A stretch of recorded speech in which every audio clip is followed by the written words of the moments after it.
anytime you have financial problems. So we need to fund that. We need a Caribbean-wide national science foundation that funds a work that could be collaborative across the region.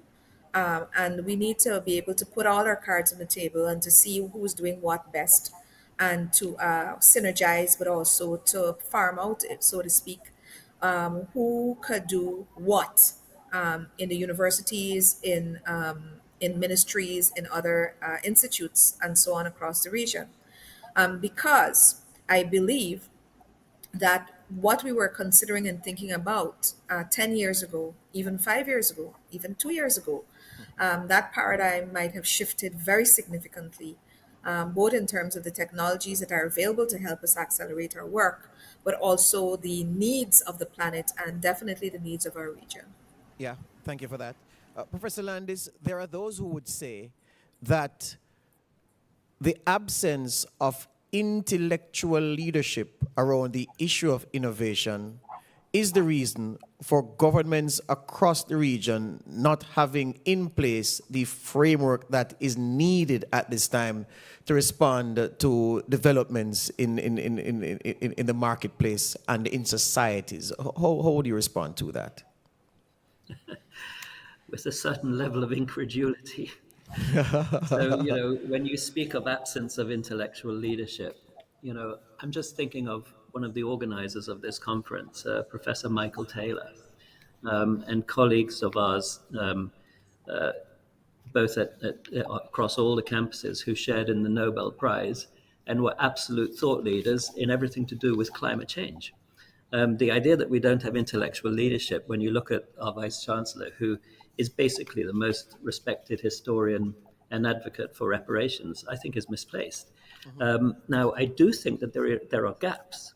There are definite gaps in our innovation system. And the way I see it is that we do not lack for the ideation phase of innovation. So both our staff at our universities, and I'm including all universities in the Caribbean, and our students are incredibly innovative in their thinking. But you always need to have, after you have the idea, the ideation phase, you need to have a phase where you allow space, particularly for governments and for private companies, to come in and contribute funding to, bring the ideas to some sort of fruition. And the ultimate aim for all the partners, the three partners, would be the universities or higher education institutions, the government and the private sector, would be to share in a product or an idea that is globally competitive, that capable of being exported. You just gave the example of the breed of cattle that were so innovative that they could be exported. In your case to Australia. So that is the goal. And where it's worked well in places like the US, and I have to say, the US went through its low growth phase as well.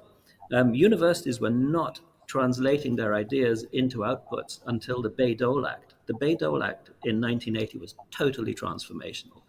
And it basically allowed a sharing of the intellectual property and, of course, a sharing of the gains, the money that you would actually make from an entrepreneurial idea in those three partners, which is the government, the higher education institution, and the private sector.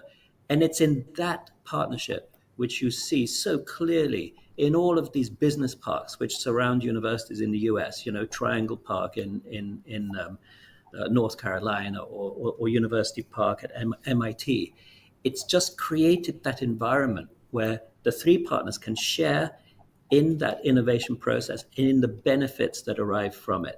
So we have plenty of ideas and intellectual leadership in our university, but we're lacking that good tripartite relationship between the higher education institution, the government. There are no budgets that I'm aware of in the Caribbean that allocate a percentage of the national budgets or regional budgets to research, which of course happens in the US, and the private sector, where you have that good functional tripartite relationship. That's what drives innovation that goes the whole way to something that's capable of being exported. Thank you, Professor Landis. And in point of fact, the issue of the lack of intellectual leadership came out of a discussion I had on radio with business leaders, members of the micro, small, medium enterprises sector, and the PSOJ, talking about the lack of innovation in Jamaica over the years. And as I find is common, sometimes business people, when looking at what is lacking, they say, oh, the universities are not doing this, the universities are not doing that. So that's where that argument came from. I'm not hearing you, Professor Landis. Could you enable your microphone? Go again. My Yeah, microphone is hearing on. you loud and clear now. Hearing you now. Go ahead. Okay, so sorry to cross you there, but the business people have a point. But the point is that they're not engaging with the universe. They're not engaged in that fulsome relationship, so that they can tap into all of this creativity that exists within our institutions. Yes, thank you. Professor John Lindo, the issue of the gaps, those emerged in the contributions made by Professor Mohamed and Professor Landis in their opening response. And I also want to ask you, how is it that institutions such as the one you represent, how is it that you can nudge governments in the direction of closing those gaps, and even those in the private sector doing business responsible really for economic growth? Thank you very much, Moderator, and thanks to the organizers for involving us. I'm very pleased about this collaboration, the forecast collaboration. I just want to add to what Prof. Landis said and to something that you said about the engagement. It's comes from several different angles. One of the things that we have is that it's very, very hard to engage partners. We have a culture here of governments and private sector looking outside. And when you say here, you're talking Jamaica or Caribbean-wise? Caribbean-wise, okay. Looking outside for their solutions. And we take responsibility that we are not engaging the private sector enough and engaging government enough. We have tried. I think we have to acknowledge that a lot of scientists like to work in their silos. That's one thing. It's very hard for me sometimes to get two groups working in two labs beside each other to communicate. You want me to put the mic closer? Yes, I'm so perfect. sorry. So that's one issue. How do we build collaborative network within our own scientific community to start? And this conference is one example of how we can do that. Now, how do we move from there into engaging the private sector? We have to take some responsibility as universities to engage the private sector and the government. So how do you, for example, the Ministry of Agriculture, since my good friend is here, how do you solve a problem from the concept, from conceptualizing that problem to solving it, that you can engage your partners, that it becomes part of their policy, it becomes part of the bottom line in terms of the private sector. So we have a lot of work to do, legwork, and this legwork cannot be left to bread and butter laboratory scientists like myself, because we're not trained in that paradigm. So we need that mechanism to build those bridges to engage the private sector, to engage governments, and to engage within networks. We come back to funding, and I think there's something hidden in the science and technology policy of the government of Jamaica, committing some money to science and technology. I'm going to look it up, Minister, and come see you about it. But there is, which has not been activated. So we are in a small economy. We with very thin budgets. However, collaboratively, we can punch above our weight if we work together. So how do we, President sitting beside me, how do we look at these mechanisms that we're not duplicating stuff at UE, here at UTech or UTT or at KVille? One of my colleagues said that I am much closer to my colleagues in the UK working together than I am with my colleagues across the street. So we need to build those collaborations, and we need to engage, And we have to take responsibility for the lack of engagement. And the last thing I'll say, sorry for taking too much time, is That's that fine. we are very quiet about what we do. So we are very quiet, and we don't engage the public. So science and technology remains a mystery.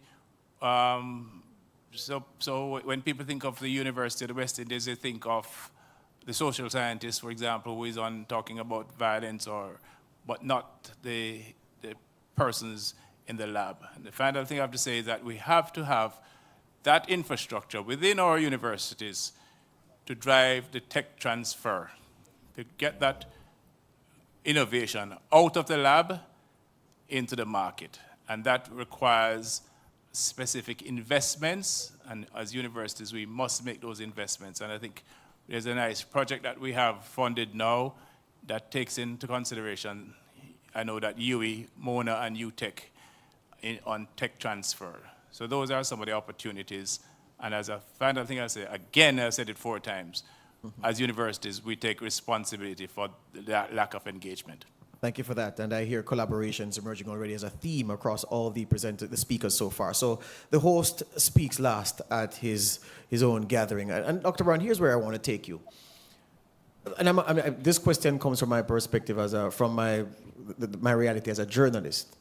Science and technology issues and matters concerning innovation are the most unsexy news topic you could ever put into a news bulletin. Yeah? If there's a press conference where the minister in charge of those areas and you pass it on and the editor then assigns it, everybody's at pains, groan, it's going to be boring, it's going to be uninspiring.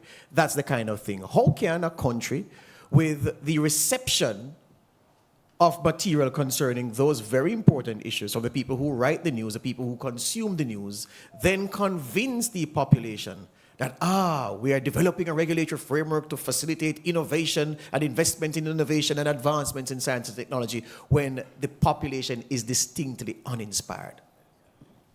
But I don't know if I agree with you, George, because most Jamaicans have this device, right? And this little device, a mobile phone, is actually a mini computer. Yes. And they do a lot of ingenious things on them. Yeah. So I think a lot of Jamaicans accept and are excited by technology.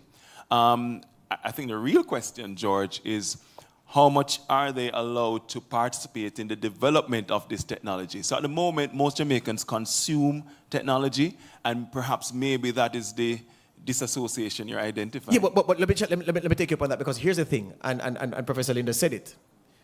Not many people view that powerful device you just held in your hand in the way you articulated just now, even though it is, because there has been very little, if anything, from the perspective of our policymakers to say, listen, this is what that is. This is the power that you have when you have this. This is how much it has advanced over time to allow you to do all these great things. And that is part of the problem, because the articulation about what science and technology and innovation mean in everyday life is sadly lacking, because scientists are busy researching and people who are involved in technology are busy creating, ideating, and conferring among themselves. And the broader population is not being carried along for the ride. And that's where I want to go. How do you carry people along for the ride in the way that you just articulated brilliantly in few words, the utility of a device that people depend on daily?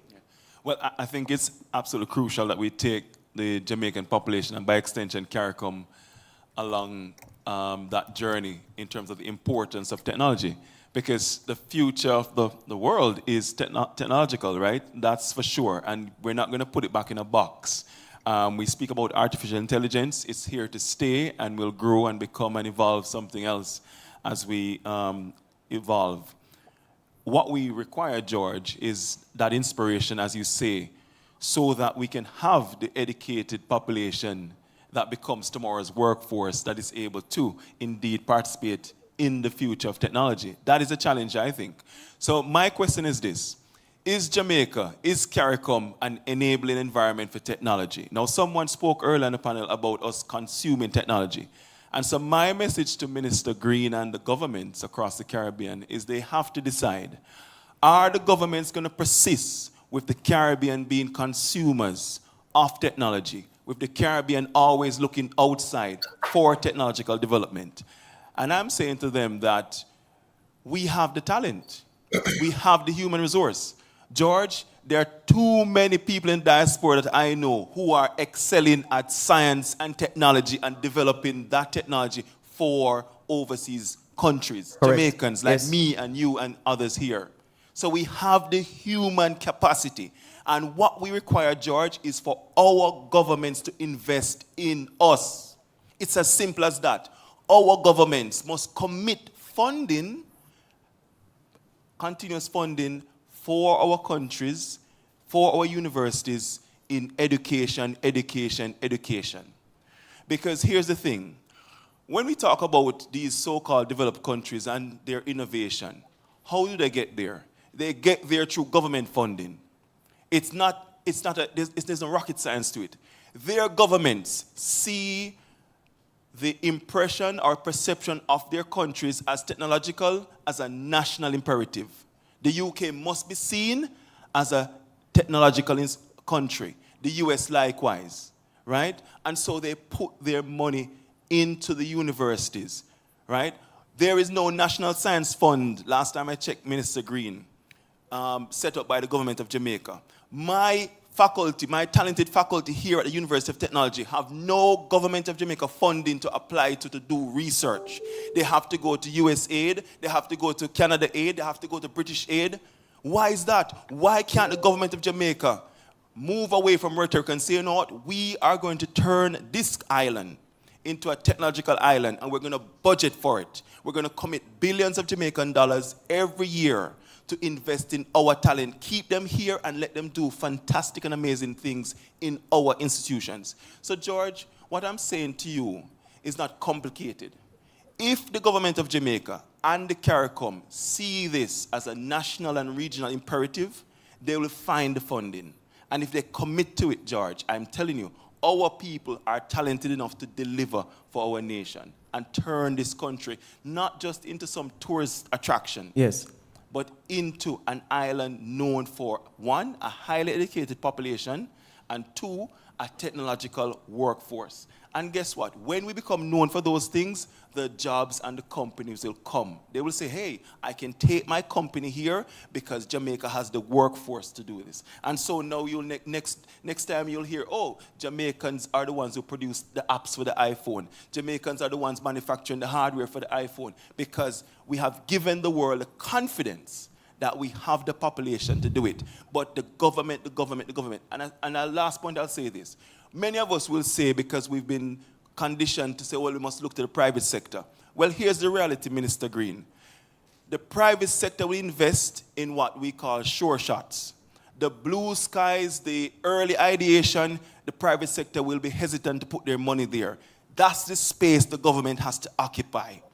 That space where the private sector is not quite sure if they want to put some money there, right? But you as a government will now give our researchers the opportunity to build something, and from there, things evolve. Because all these big ideas start with a small little scientist locked in a lab, and then it becomes something else. But the start is with government funding. Wow, Minister, you're on a panel of outstanding academics. As the only cabinet minister here, you have to feel the pressure. Fret not, I'll protect you. But there were a lot of whys asked by Dr. Brown just now, and effectively he's saying you can't have a government, whether singularly like ours or collectively like those of the CARICOM member states, who talk about the need for innovation thought and innovation ideas to drive innovation policy and to elicit gains from innovation and science and technology, when you're not funding it. Is it such a hard sell to finance ministers, yours included? So, I'll try to compress a lot that I have to say in a short space, George. But let me start that anything I say in relation to science and technology, please bear with me. I'm not the Minister of Science and Technology. So do not take that as a policy position on science and technology, especially in some of my responses to Dr. Brown. Anything I have to say on education as well, please. But the things I have to say on agriculture, you can take those on. Right? So, one, Is it a hard sell? I think when you look at the amount of resources that is now being put into innovation, into science and technology, definitely on the agricultural side, Oh, it's a fact that for decades, maybe because a lot of the work is behind the scenes, maybe because, as you have said, George, is not necessarily seen as sexy election winning work. Maybe that's why in the past, in decades gone by, governments underfunded research capacity, research work, entities like the Scientific Research Council. And clearly, there's always space for more funding. And I'll make that point.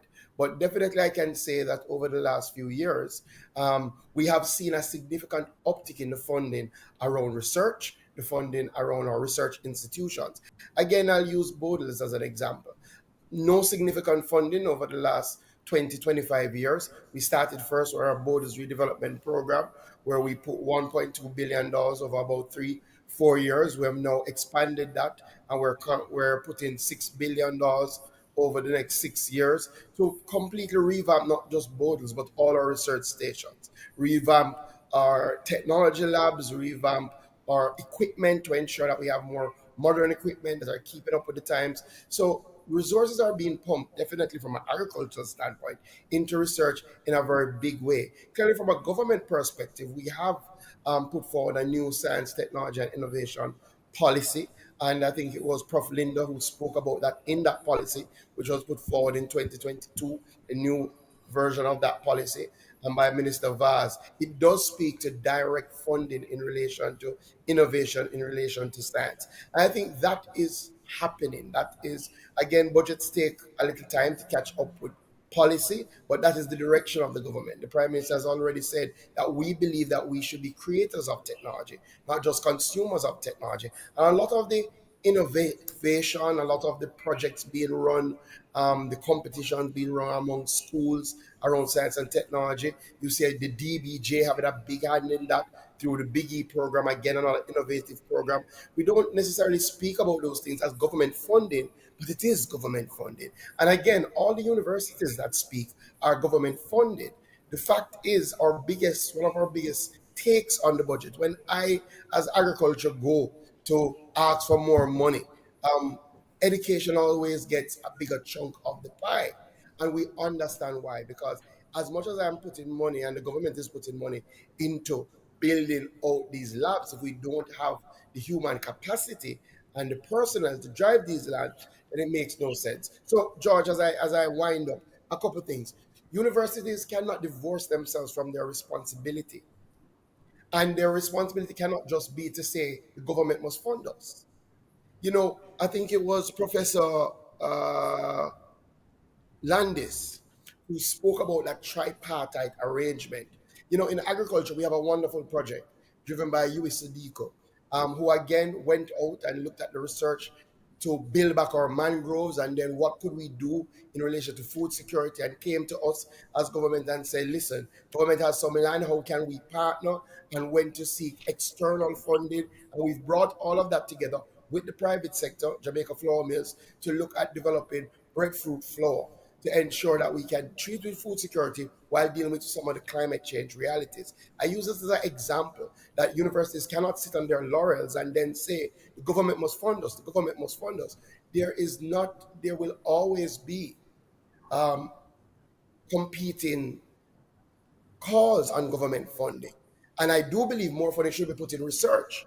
But if more funding is put in research, does that mean we put less funding in just running the universities? Again, one more thing, and it's something that we have to think about. I'm not sure, and having spent time in student government, I'm not sure our universities take a sort of private sector minded approach to do research that can lead to resources for the institutions. And all over the world, in all developed countries, universities use their research and development to drive resources for their institutions.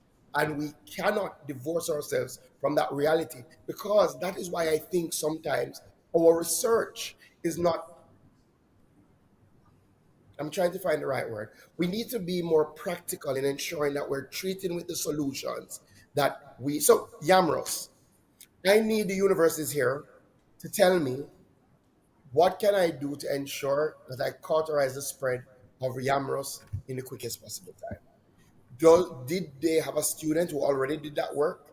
Do I have access to that? Can I, as minister, go on a database and type in Yamros University? You're going to get your right of response, Dr. Brown. I'm protecting Minister Green. Continue, Minister Green. Yeah, the question is, do we have that? And if we have that, and I think Professor Lindo said it, universities cannot shirk, and he didn't, their responsibilities of engaging around that. So, to summarize, this government is willing to put the money where their mouth is, and we've shown it in increasing budgets. We've been putting more money towards science and technology. We're already on a robust plan to build out STEM institutions so that we can truly not just speak about it, but in the mind, in the culture of our citizens, concretize science. And Dr. Brown, I have to give you the first rebuttal. Very quick. Minister, I lived in the United Kingdom for 23 years.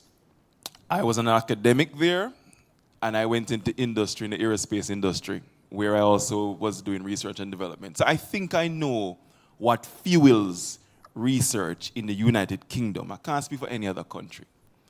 And I can tell you it's fueled at the very foundations by the government of Britain, who puts money out there for academic institutions to compete for. So you see, let's use your example. You said you want help to solve a problem with yam. Yam rust disease. Right. In the United Kingdom, that we put out there as a grand challenge, and the government would say, here's £1 billion, my universities, please apply and tell me how you're going to solve this problem, and here's the money for you to go and solve the problem. So that's the challenge, Minister. I cannot go to a private sector company in Jamaica and say, hey, can you give me some money to help solve this yam rust problem for the government of Jamaica? Right? And that's what I'm saying. Because yes, Minister, I can tell you that I have been talking to the private sector and have been trying to get them to fund activities on this campus and to fund us to solve their problems. But I'm saying to you, Minister, please, that the government must understand that the countries like Britain put public money, taxpayers' money, into the institutions to fund research. And if the government of Jamaica is saying that that's not going to be your approach, then we're not going to go anywhere far soon. Dr. Brown, sorry to do this, George, but we're not disagreeing. In fact, I said it, Professor Lindo said it. Minister, you clearly said that if our expectation is for governments to fund us, then you disagree. No. That's what I heard. No, I couldn't say that when Dr. Brown, the government funds the institutions already. But Minister, that funding you give us is to keep the lights on, to pay the water bill, and to pay my staff. It doesn't cover research. I'm invoking chairman's privilege. Hold on, Minister Green. Hold on, Minister Green. Hold on. All right, so here's what we're going to do. Dr. Brown, you're going to allow him to respond. And then I, as the host, I may grant you a second bite at the cherry, but you're going to allow him to respond. Proceed, Minister Green. So I want to be very clear, and I hope Dr. Brown did not take that away from what I said. At no time, in fact, I started by saying the science and technology and innovation policy calls for dedicated funding from the government to drive innovation. I said that, and I believe that has to be a part of the rubric if we're going to get the sort of research work that we want. In other words, just as you have said, Dr. Brown, our own policy speaks to having those funds that academics can tap into. I am not saying it's not either or. So I don't want you to take the rest that I have said. And again, and I was very clear in my start, I don't want you to take some of my things as policy on the specific areas, only on agriculture, right? Carry on that. So, so that's very clear. Yes. The government has to put something to drive research, but I also believe, Dr. Brown, and I'll say it again, the universities also have to see how they can develop models, and I think Professor Landis spoke about this. How can we develop tripartite models that can ensure that we have the sort of capacity, financial capacity? Yes, you're on that, Minister. Professor Lindo, let me come to you for this. both gentlemen have hit points that many people would agree with. There are many people who would agree with all that Dr. Brown has said, and there are people who would be sympathetic to the straddled position that the minister just put on the table. I'll ask you this. In the reality of a country, let's use Jamaica as example, where the lion's share of any estimates of expenditure has education as number one. It has national security as number two. We kill 1,400 people here every year. It's a problem that no other CARICOM country has. Then you're talking about health and the other things. Is it realistic to expect the kind of, the kind of altered funding from the government for research and development, like the example that Dr. Brown uses from the UK? I hope the point is clear. Point is clear, sir.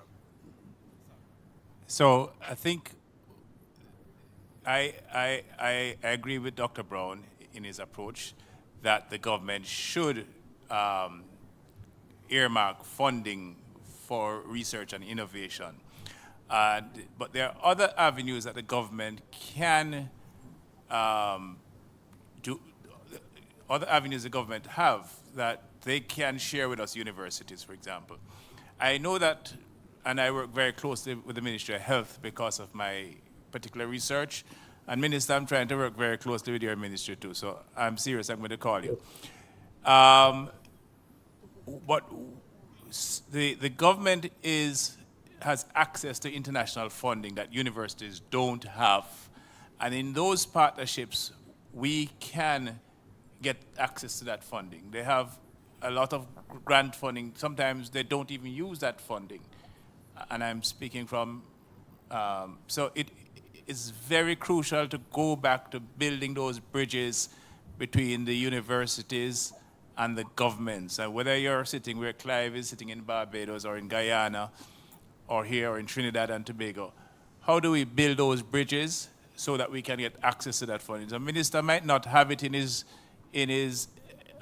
estimates of expenditure for during the year, but he may have access to FAO funding or ECAC funding or so on, that working together we can solve the yam rust problem. And I'm glad he's agreeing with me.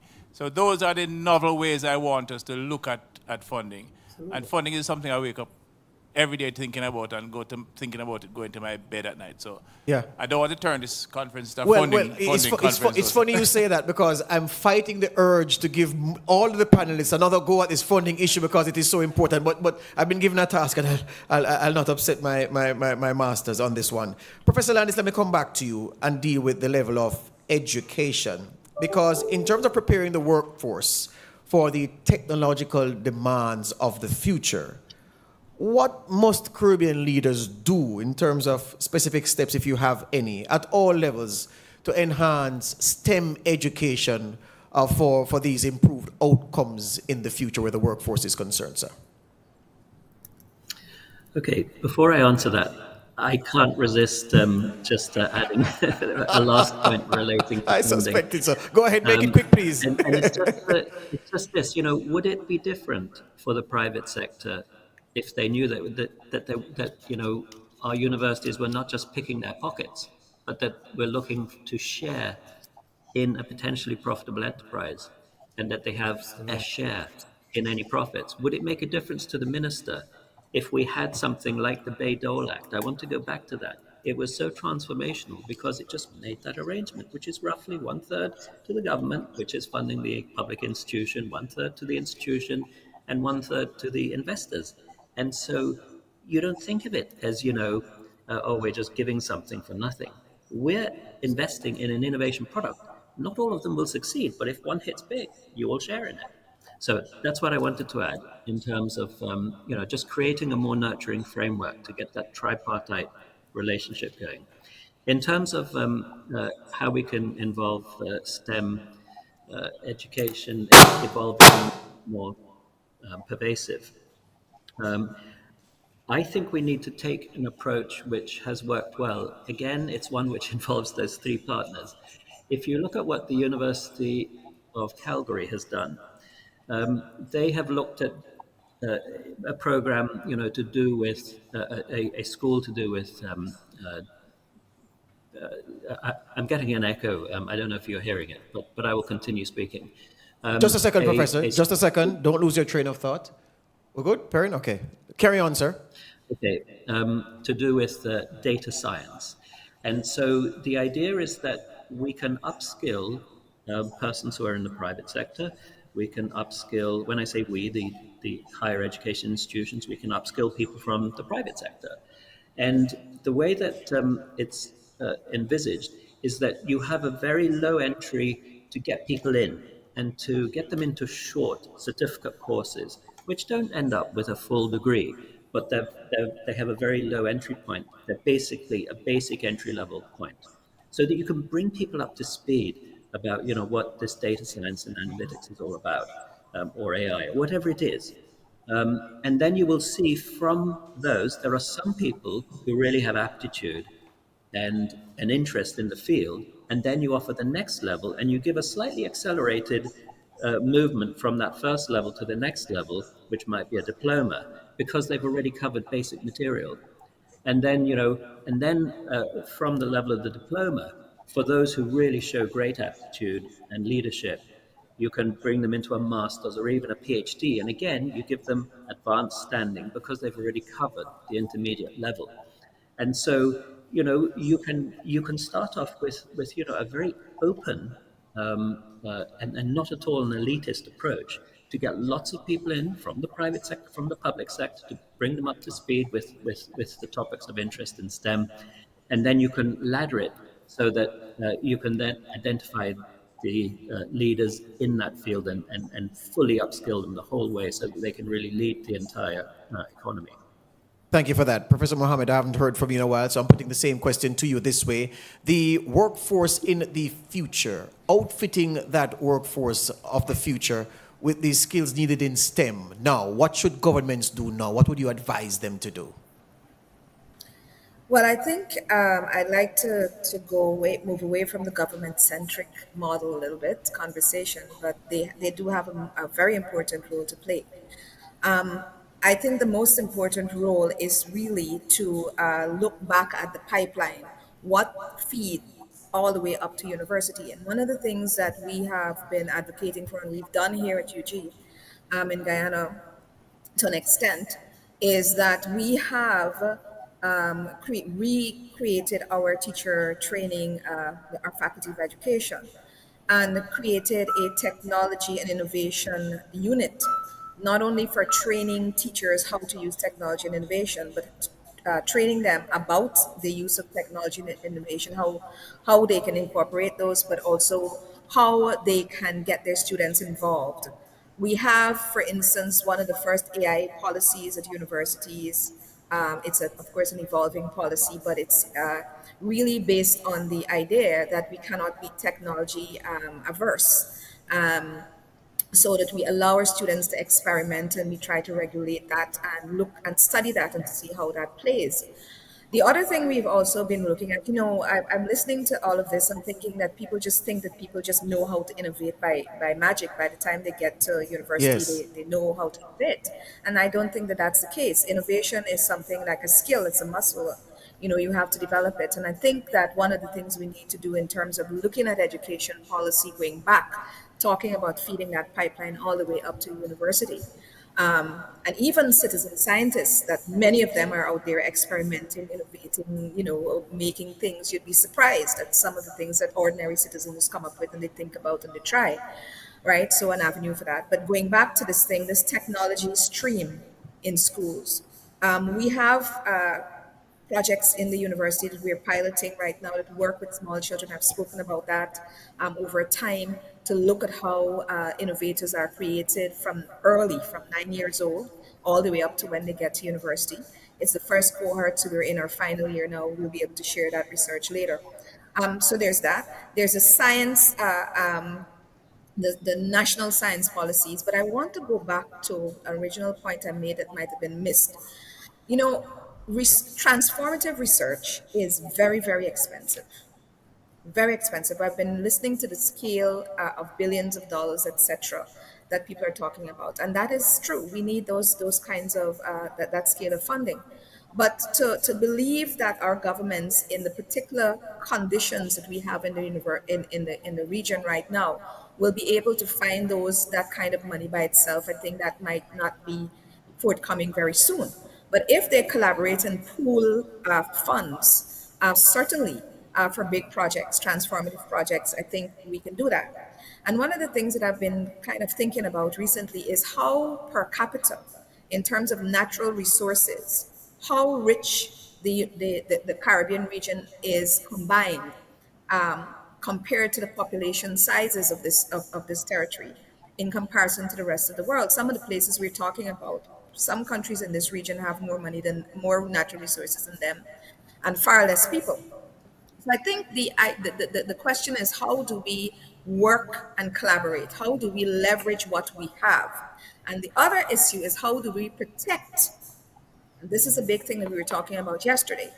How do we protect what we have from people coming in and surreptitiously, like the biopharma work and a lot of the natural products that have been developed from all over the place that we have a Yes. lot of these all in the Caribbean.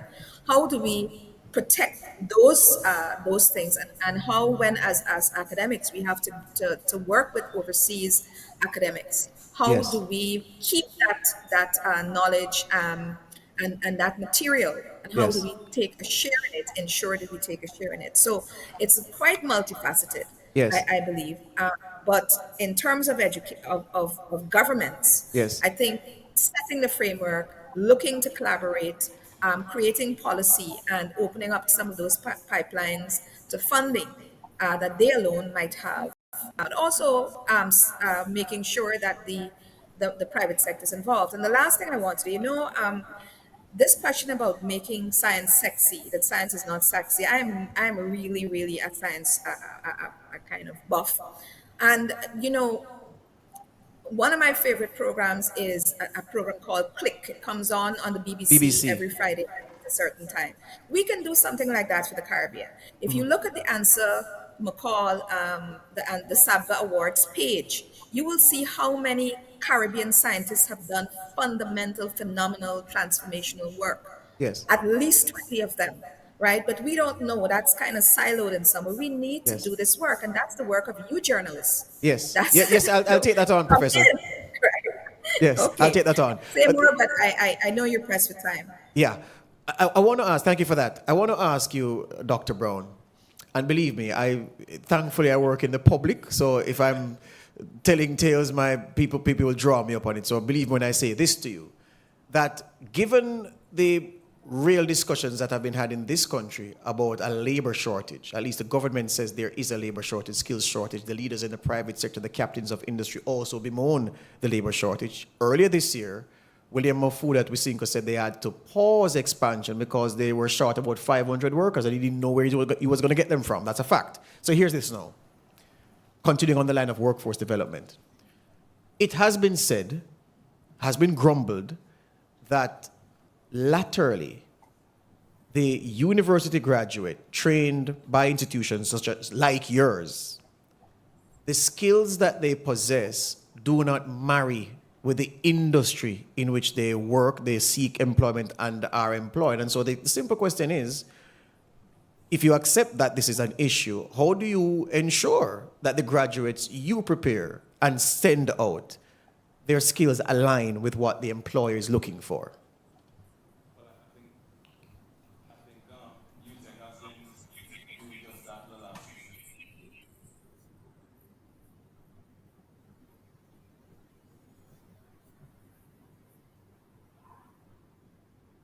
Mission. So I can't speak to other institutions, but we remain committed to producing work-ready graduates, graduates that are ready and appropriate for today's. And how do you manage to do that if you're going to give free advice to your competitors? Okay. Well, first of all, you've got to make it a mission to ensure that you complement theory with practical. So even in our business school, where you may think, okay, well, how do you do that in a business environment? When I was a student here some 20 odd years ago, if you're a business student, or at the time it was called commerce, you had to go and set up a little shop. You would see students out there almost higgling, learning business. So we would give them the theory in the classroom, but they had to go and set up a little shop, and that was their project. And you see them all around the campus trying to sell you something. Today, of course, we've evolved, and we now have what we call on campus seminars. So the business school students they're taught everything, George. Yeah. In the seminars, Minister Green, we teach our students how to groom themselves to become future business leaders. We then say to them, go out there and put on several events on your own with guidance from your lecturer, and they go out there and they get the funding and they put on their own events. So we give them the theory, George, but we ensure that when they go into the business world, they hit the ground running. And I'm not just telling you this, George. We do our market perception surveys every year, and the employers tell me and all of us here the same thing I'm telling you, that our graduates hit the ground running, they're ready for work, and they're easily trained. They have a can-do spirit. That's the mission here at UTech, right? So we are doing that. Of course, you have to keep recalibrating yourself. So we keep inviting industry to come on campus, tell us what they want. Every course, every program has a strong industrial advisory board, and we're very proud of that. So we ensure that we're producing the workforce that Jamaica needs and the workforce that the Caribbean wants. So that's the mission here. And I'm trusting that's the mission for all universities, but certainly for UTech, we produce graduates like you who become leaders in their industry, and we will continue to do that for time immemorial. Thank you for the gracious words. Professor Lindo, let me ask you this though.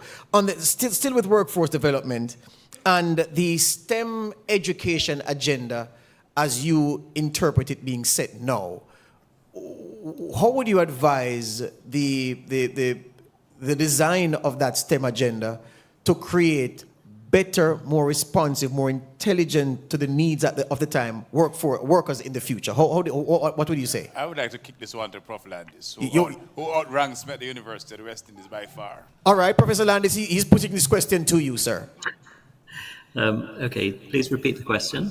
Right. Oh, no, but he basically answered before. I was asking about, from his perspective, the reset of the STEM agenda where education is concerned. But you gave us a nice answer earlier. I'll take that answer. No problem. So, Professor Lindo, then it leads me to ask you this question. Where science is concerned and the the fact of it not being front and center of the national conversation, and it being a difficult thing for a finance minister to say, okay, let me put more of this into R&D and scientific pursuits, when it is the justice minister will come to him and say, look, the US State Department says we have 5 prisons that are like dungeons and I need to fix them now. So in terms of the balancing the economic realities, what argument can be made or what approach can be taken to elicit more from the same governments that we're talking about now to channel into R&D and scientific development? Is very... Dr. Brown whispered priority, but go ahead. Go ahead, yeah, Professor Lindo. So it's very important that we don't look at this as a either-or approach. I'm so sorry. It's very important that we don't look at this as an either-or approach. We have the science policy, well written, which can be implemented. What we are lacking is bringing it alive and to convince our governments and our stakeholders, the taxpayer from the little village that I come from, to say this science is making your life better. And how do we make this into an enterprise which is saleable? And I'll give you an example. We were deeply involved in a scientifically driven solution with a particular ministry. And then we had a politically expedient position that came up, and all the science was abandoned, and the PR took over. So it's not really, should not be an either or, but it should be that it is science and tech, innovation, high priority. How do we show the nexus between the investment and the return on investment? And that is where the problem is. Otherwise, we'll be just be a total PR, um, giving lip service to science and technology. And it is up to the Euro trades and the media to do a lot more. And it is not to go on TV to promulgate policy. And nobody wants to hear about policy. They want to see how is this affecting my life as an ordinary Caribbean taxpayer. Yes. How Yes. is it making me free from disease or healthier or richer and drive a nicer car? That's what you need to promulgate. Yeah. We're almost at the end panel. We are in the dying embers of the discussion. As Andrew Mason would say, the cows are preparing to go home. Minister, in terms of the portfolios under your thumb, what are you doing, the ministry, to encourage startups, encourage businesses, encouraging young people to come to you with an idea and to expect the ministry to hold their hand as they embark on business in a related area? SMEs, the kind of tech innovation. Give me an answer to that. So a couple of things, George, and make my last intervention, and then apologies that I will be able to We're stay almost here. finished, so your last intervention will see us go. So that's fine. That's fine. So one, I wanted to say a couple of things, but let me start with what you asked. Part of what we're doing is definitely through one of our entities, the Jamaica 4-H Club, is trying to see how we can help our startup, especially agri enterprises, to not only embark on that enterprise, but to embed innovation in what they do. So we do have some programs that we offer, where we offer training, we offer grant funding for them to actually start their enterprise, certification, and then hand holding. So after they've started, after we've given them the money for them to do whatever, let us say to set up a goat rearing business, right? Clearly, the hand holding now comes in to ensure that they're using the technology, they're using the innovative practices, they're applying the research that we are doing through our research and development entity, and that they are getting the best outcomes from their business. So we've kind of embedded that, and we've expanded our allocation towards that under the Jamaica 4-H Club. And for anybody listening now, you can just type in the Jamaica 4-H. It's called the REAP program, Rural Youth Entrepreneurial Program, and they have various avenues that you can get involved in that. Some of the other things, for us in agriculture, and it's been the same in mining, same in fisheries, research is non-negotiable. We can't move our agricultural sector further than our research agenda. So we have to have a robust research agenda, especially in the realities that we now face in relation to the climate. We have greater onset of diseases, new things that have never been here before. We have to find a way to treat with. So we have to continue to make that case, and that's part of to your question before, George. We have to make the case that it's non-negotiable. It has to happen. Or as a small island developing state, we literally won't be able to survive. We won't be able to get that food security that we're searching for. So if we didn't do the research led by Dr. Wade Myrie at the Coconut Industry Board to see how we could slow the spread of lethal yellowing, that we've been able to slow that by 70%, then we will not ever have a coconut industry. So for us, research is non-negotiable, and we make those pronouncements to the Ministry of Finance, and that's why we've been reaping some dividends in terms of getting the results. Last thing, Dr. Brown said it, Prof. Lindo said it. One of the big strengths of our UX program is the practicality of it. The fact that I've been to a number of the seminars and people actually do the work before leaving the institution. We have to show persons how the research makes their life better. So again, when we go in Trelawney and our research and development unit sets up a trial plot around Yamros, look at different chemicals and then says to the farmer, this is working, apply this. This will ensure that you can make money for your families. Those are the things that work.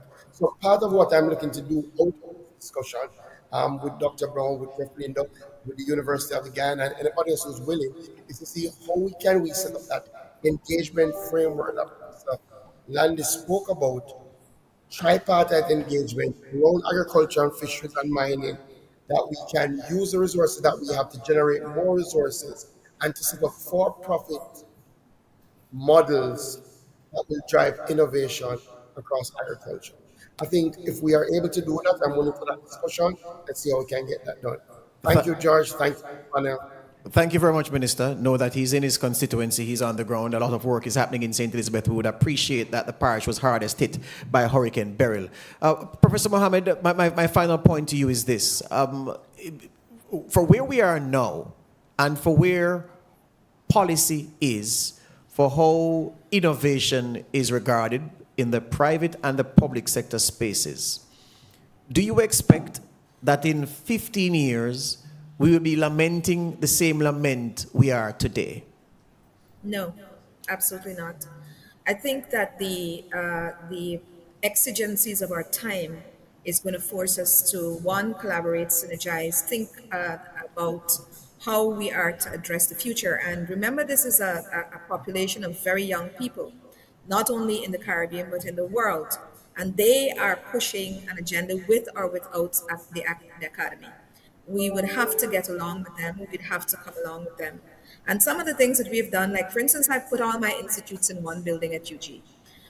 So they of course fight one another, but then they find a way to work together. We also have created a corporation called RED, Research and Enterprise Development Corporation, that is attached to the university but is separate. And because one of the things we found was that the academics are busy doing academic work, and when industry comes to us, they have to wait until they're finished doing whatever.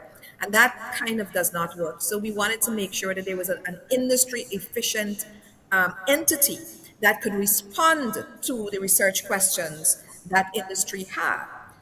So there are many things that are happening, and that's working fairly well. So we're not going to be here 15 years from now. Believe you me, if we are having the same conversation, we will not be here because we have to move much, much faster than that. And I think I'm confident that we are not only thinking about it, but putting things in place all across the region. But my watchword will be collaboration, science-centered conversations, and ensure we enable the young people to get on board, to come in and to be inclusive, right? That's what we need to do. And I think we'll get there. All right. Professor Landis, the final thing to you is this. That tripartite arrangement you spoke to in your very first response here this afternoon, there are gaps between and among those three pillars. How do we eliminate those for better outcomes in the future? I think we need to actually win the argument with respect to the public altogether. I don't think we're going to be creating the kind of innovation spaces unless we can actually let people know what it is that we do with our research.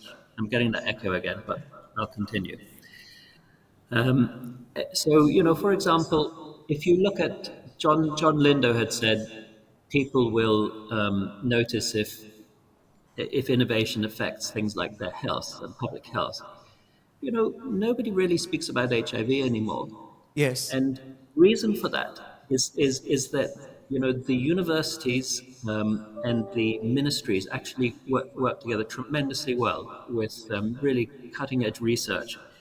And it wasn't by accident, for example, that 7 out of the top 10 countries to be certified by the WHO to have eliminated mother to child transmission, HIV to the baby, were Caribbean. This was not an accident. Yes. And, but yet, our ability to communicate how this was achieved, how the universities in this case worked beautifully with ministries, with the precursors of CARFA, and also, it was funded by a lot of money coming from abroad. But that's fine. At least it built all that capacity that was needed. And lo and behold, that capacity was built for HIV, and we used it immediately for COVID-19. And I've written multiple articles on the fact that the Caribbean did better in terms of deaths per 100,000, which is a sort of unit where you can measure small countries against big countries, against regions. We did much better than our neighbors to the north. our neighbors to the south. And you know, people have to understand that the Caribbean can achieve great things, but we have to communicate our achievements in innovation and in science technology to the public so that you get a complete buy-in. Hear you on that. Professor Lindo, Dr. Brown, finally, Dr. Brown was the one who made the point with the cell phone, but I'm going to put it to you in this way. It is, I don't know if it's ironic or contradictory, but it certainly is contradictory, that the same person who has a smartphone in their possession is unbanked. They don't have a bank account. Yeah? So that's the contradiction that is a reality in Jamaica. I say that to say there are many people who are not aware of science and technology and research and development being important to the extent that if they hear that health services or the budget for health has been cut, they'll rage, especially if they hear that more money has been put into science and technology and development and research. How does that rebalancing happen, you believe, from the perspective of a government trying to bring the people up to the importance of what's important where R&D in science and technology and innovation are concerned? I think it has to be driven by, it has to be driven like a campaign. The same way we had a campaign about seatbelts or having too many babies and so on. It has to be hammered in day after day after day. And again, I think it has to, we have to promulgate the fact that we are in a different economy now. You know, we're in a knowledge economy where there are so many opportunities. There's, as you said, high computing power being held in your hand. What can you do with that power? It's nice to watch TikTok on it. How do you engage technology? And the more we find out that people are engaging technology, is the more that they will move away from the traditional way of doing things. You mentioned banking. I mean, nobody goes into a bank again. People go into banks anymore? Of course. No, you're not supposed to go into a bank. You're not supposed to go into a bank again. But are we making that connection between where we are and the technology that we have? And the Clive mentioned advances in health, but how about advances in IT, for example, that is affecting our lives? How can we bring those to the fore? And that way, your technology minister can demand more, and he can use it to win an election too. There you as go. far as I'm concerned. There you Thanks. go. Dr. Brown, the final word has to be yours. And the point I wanted to respond to is this. You have awesome responsibilities as the president of an institution with UTEC's profile. So therefore, funding evangelism is perhaps at the center of what you have to do. With the constant no's that you're getting when you go to central government and the struggles you're getting from the private sector, where else can you take this evangelism, sir? How can you innovate to get more funding? Well, you're right. I'm on funding evangelism for sure. You saw some of that play out. Because we are an underfunded institution. You know, the funding of tertiary institutions in Jamaica really needs to be restructured. There is no formula. We're not funded based on the number of students. We're not funded based on the number of staff. We're not funded based on our importance to national development. There's just no formula. So we're having that discussion with the government right now as to how to properly fund our institutions and how to fund our institutions with a bit of equity, because if you look at the tertiary education landscape, the lion's share of the government's funding for tertiary education goes to one institution. Right? So we have to rebalance. They deserve all they get, but we're asking the government to rebalance in terms of our university and other tertiary institutions. Here's the thing, George. If we don't innovate, we're going to be in trouble. Because who's going to save us from climate change? Are we going to be a group of islands that are going to wait for foreigners to tell us how to make our infrastructure more resilient to climate change? Are we going to have to look to foreigners to tell us how to adapt to climate change? Is it going to be a foreigner who's going to have to come in here and tell us how to solve yam rust because our government decides that they're not going to fund our institutions to solve that problem when we have all the brain power here? So for me, the funding is important. But here's the next thing. Collaboration, collaboration, collaboration. Forecast. This conference is an example of what needs to happen, where UTEC, UE, University of Guyana, UTT come together. And one of the largest funding pots in the world is in the European Union, where a group of European countries put together taxpayers' money, and they have this fund called Horizon. And they give this money to European countries to do research. But not only do they give it to universities, they give taxpayers' money back to private companies who also want to innovate. So let us not leave it to Jamaica to find the funding. Let us come together as CARICOM, create our version of Horizon, right, to solve our problems.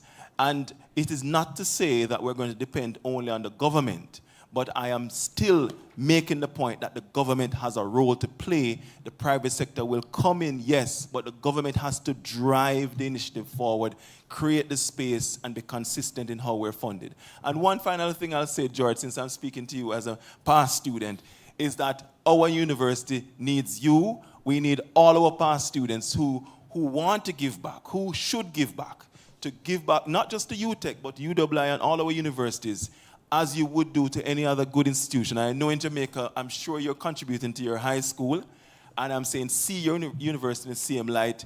We are also underfunded. We also need your support, whether in cash or kind. So I'm making this appeal to my alumni as well. But collaboration is the key, and I look forward to post-forecast when I can work with all the leaders on this panel to drive forward innovation in the Caribbean. Forecast 2024. Thanks, Dr. Kevin Brown, Professor John Lindo, Professor R. Clive Landis, Minister Floyd Green, and Professor Paloma Mohamed. Thank you very much. There'll be a 10-minute break. Just to remind you that what we covered today, we covered how to prioritize the policy and governance framework where science, technology, innovation imperatives are concerned. We looked at prioritizing education, we looked at workforce development, and we also looked at prioritizing research and development and the improvement of technological infrastructure. And the minister also spoke to what his ministry is doing to encourage startups in the portfolios under his thumb, the three of them: agriculture, fisheries, and mining. You've been a good audience. Thank you very much. That's my time.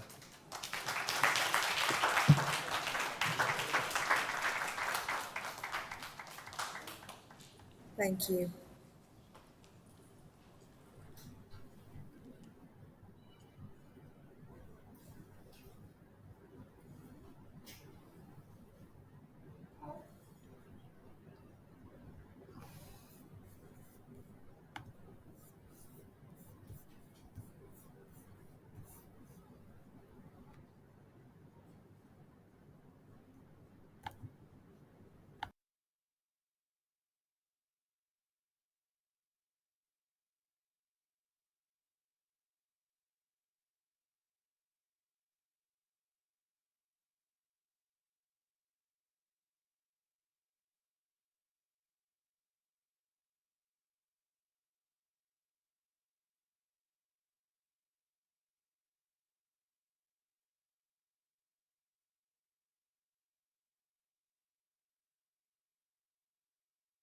Forecast Conference. This is our 9th and final session for today. And in this segment, our talk is entitled, not the talk itself, but the session is Advancing Environmental Sustainability.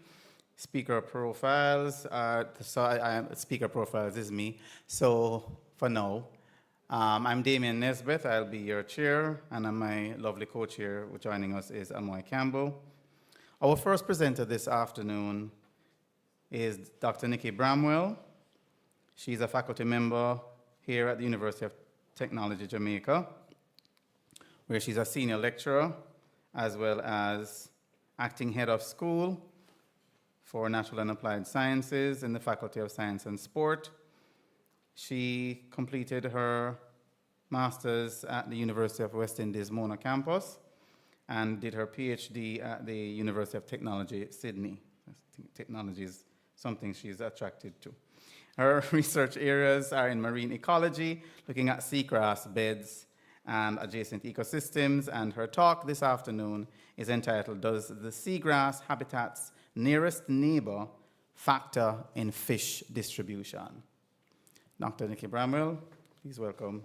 Make her welcome for me.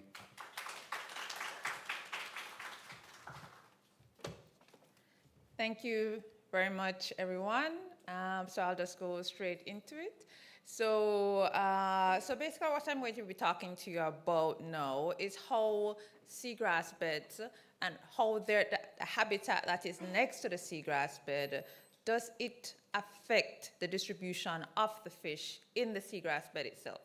What I found interested in when reading, just doing my literature review before diving into this research, was that there was one author who had mentioned that the habitat that was next to the seagrass bed or next to another focal habitat where you're doing your research, the identity of that habitat and the characteristics within that habitat is actually more influential than the characteristics in the actual habitat, which I found very interesting. So that's what I'm going to look at today. I'm sorry, I thought a contrast would be a bit better on this, but let's go with it, okay? So basically for my presentation overview, I'm going to look at let's look at the background, give you some background information, so introduction. I'm going to tell you the general focus and the relevance of the study, taking you a bit into the study area and the methodology, results, discussion, and conclusion, and then some acknowledgements and references at the end. I like working with pictures because I think I'm a more visual learner, so a lot of, you'll see a lot of like graphics in this, okay? Now, so let us just look at the background. That T was actually supposed to be attached to the N. However, let's just work with this. So this is our model here. Whenever you're in the seascape, you usually have more than one habitats next to each other. The habitats or ecosystems do not exist in isolation. They're usually next to each other. And when they're next to each other, you always have a habitat edge. All right, so let me just set up the scenario for you. So what happens that when you have a habitat edge, this part, the focal habitat is where you're actually going to be doing your research, looking at you know, fish abundances in this actual habitat. However, when you look at a seagrass bed, for instance, you can't really consider it as a homogeneous habitat if it is close to another one, right? Because the other habitat can actually have an impact on what's going on here. So basically, the seagrass just next to the adjacent habitat will not have the same characteristics that the seagrass is away from it. So all seagrasses, in this case, are not identical. So that's what we're going to be looking at, because there are unique interactions that happen at the edge. All right, so what happens in literature is that they compare what is happening in the seagrass bed close to the edge of another habitat. So this other habitat, let's just set and give an example here, and I'll show you in another slide.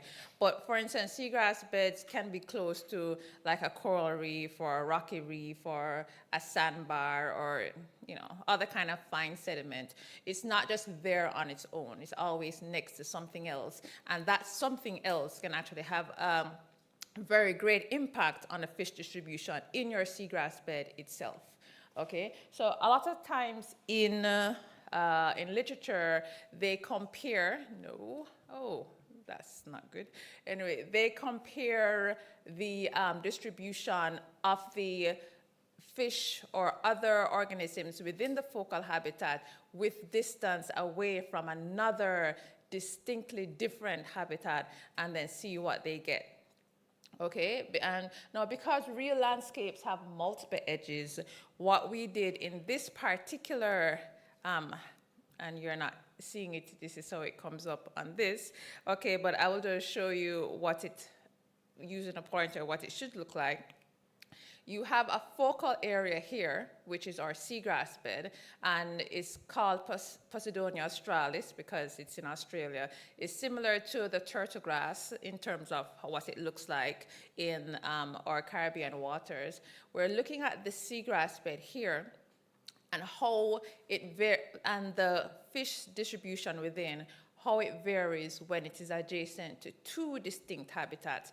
Because like I said before, in ecosystems, and especially in this particular one, the seagrass beds are not just close to one habitat, they're close to multiple. So we're looking at it, the fish distribution with distance away from two types of habitat, a rocky reef, and a lot of them are in the New South Wales, seascape and bare sediment, okay?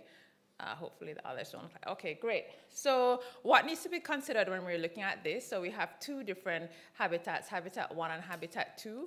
When you have some things you want to consider, if you're looking at, let's say, the number of organisms or number of species, if the two habitats have, let's say this one habitat here, and this is your focal habitat, Habitat 2, because it's the larger one, it's in green, so let's say it's our seagrasses. It's close to another habitat, and this other habitat has complementary resources. That's different resources from in the focal one. So you may have more organisms very close to it. However, if they have very low quality supplemental resources here in this habitat, it may not be so good for them, and they prefer to be in their homogeneous habitat. However, if they have similar types of resources in both habitats, there may not be any difference in the number of organisms or number of species between the edge and closer, here in the interior, all right? So organisms may vary for different reasons. The resource distribution here at the edge, and also edge construction, you're not seeing because some things were cut off, but also just the type of taxa that you're dealing with. Maybe some organisms are more mobile, or they're larger, their size, and whether they're the larval stage or adult stage, those kind of things can affect how it's going to respond to being next to another habitat, okay? All right, so the last thing I want us to think about before I go into the method and the results is the role that predatory threat can play on how organisms can be distributed in a particular habitat next to another one. Let's say the other habitat is a very complex habitat. Complex means it has a lot of grooves and spaces where smaller organisms can hide and exclude themselves from a predator. So if they may not necessarily like that habitat because it may be devoid of prey, and the prey may be more in the focal habitat, but if they stay close enough to this type of rocky habitat, no, that is not what I want to do. If they stay closer to the edge, and the edge has these like rocks, they may actually decide to stay closer to that habitat edge in the seagrass bed instead of further out, even though if they were, if in terms of how much food it has for them, it's not that great. So that's something else we want to keep in mind. That was the subject of another research, but here I'm just showing you the summary, picking out some of the things that happen in one of the chapters. All right.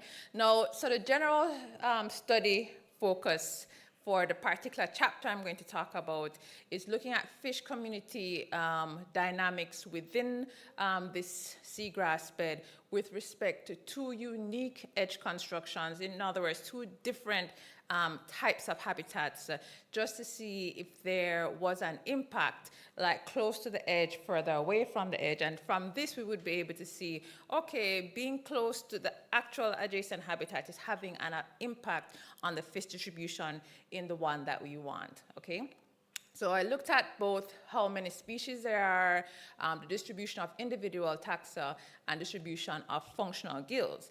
So you may be wondering why functional gills, and basically the functional gills is putting the fish into different categories.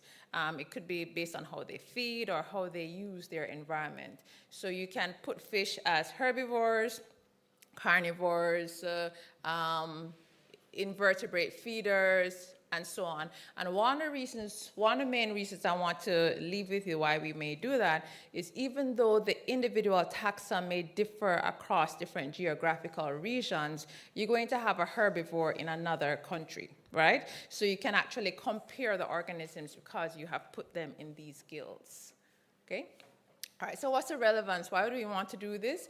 If you know how the species are going to respond, if you know how these fish species are going to respond in a seagrass bed close to another habitat, and let's say they are commercially important, economically important fish species, for fisheries, tourism, etc., and you want to kind of know how to delineate your marine parks and sanctuary areas, you will have an idea of where you're going to set up those lines, okay?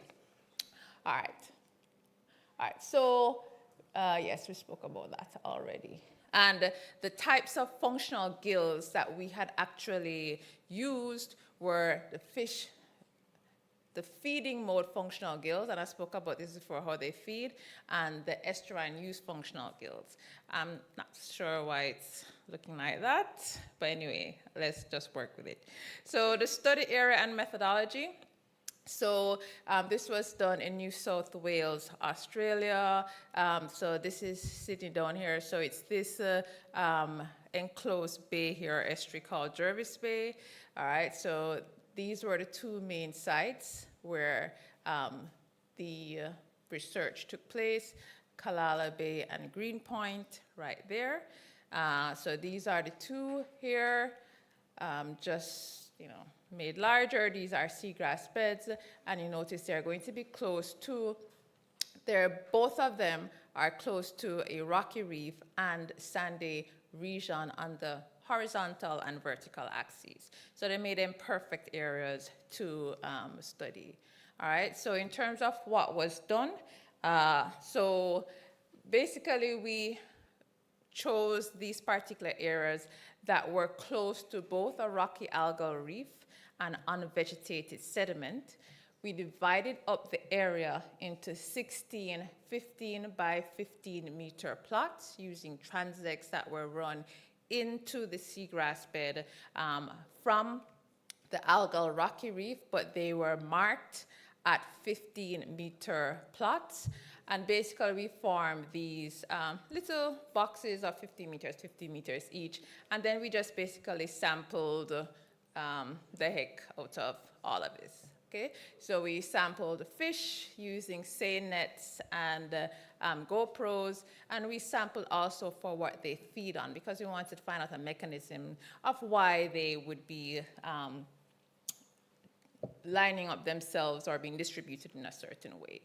All right, so we also basically looked at if it was basically them just being far away from an edge that made the difference, and not so much the type of edge that they were by. All right, so we use several different types of statistical methods, but I want to get to the results since I have 3 minutes left, even though I doubt that. But I'm going to go with what you said because you're in charge.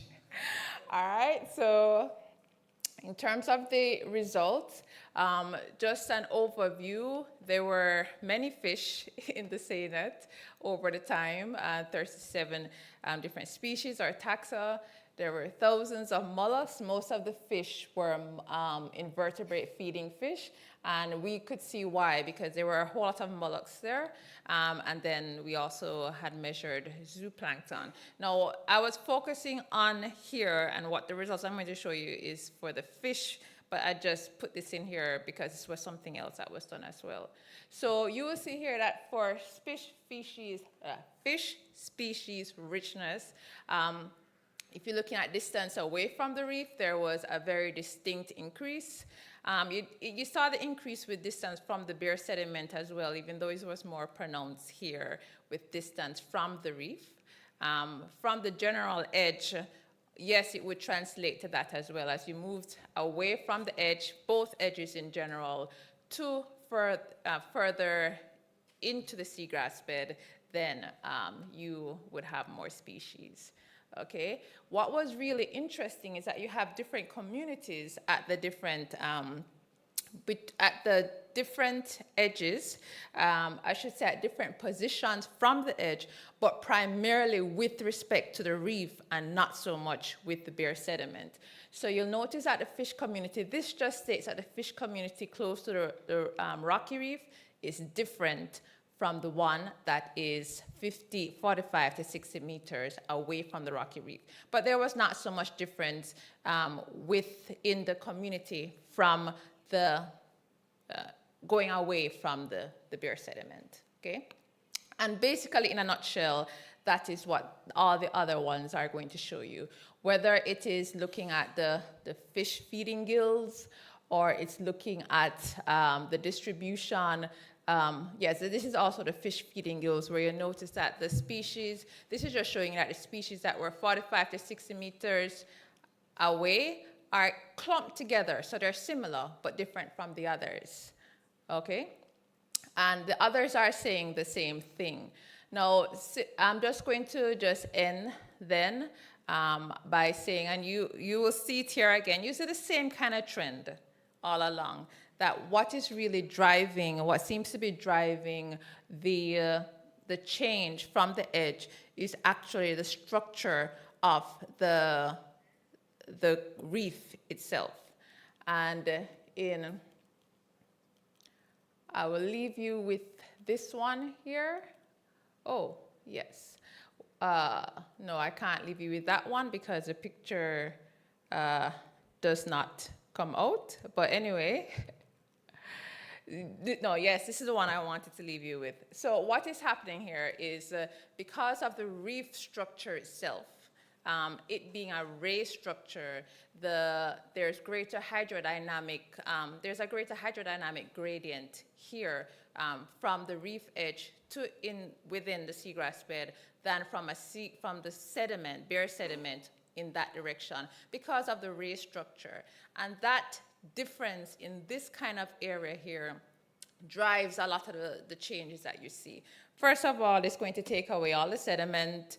So it's not going to have a whole lot of your benthic invertebrates, a lot of the fish here like. So the benthic invertebrate feeders are going to be further away, and that is also where you have a lot of what they're feeding on as well. So this simple structure here, even though it looks simple and it makes sense, we probably don't think about it, but just that difference here is actually what is causing that change. Okay, and I will just leave it at that, but I always like to, I want to show the references, and then also that there are lots of permits that you had to get to do this kind of research, and other people that I would acknowledge, and just thank you. So basically the takeaways, guys, that another habitat close to the seagrass bed can actually have a great impact on the fish species within the seagrass bed itself because of the structure of the adjacent habitat itself. The physical structure of it can cause a change in the hydrodynamic conditions, which cascades, throughout the ecosystem. Thank you. Thank you very much, Dr. Bramwell, for that talk on how the neighboring habitats influence fish distribution. Any questions, audience? Is anyone? Okay. First of all, thank you. That was a really, really interesting presentation. I noticed you had said that the physical structure of the neighboring habitat was what influenced the distribution within the actual focus habitat. Was there any also link to resource availability within the neighboring habitats? You mean the adjacent habitat? Yeah. So yes, so that was a part of it. So we had actually looked at benthic invertebrates, we looked at zooplankton, and we looked at epiphyte load in the seagrass beds from the edge internally, and then so from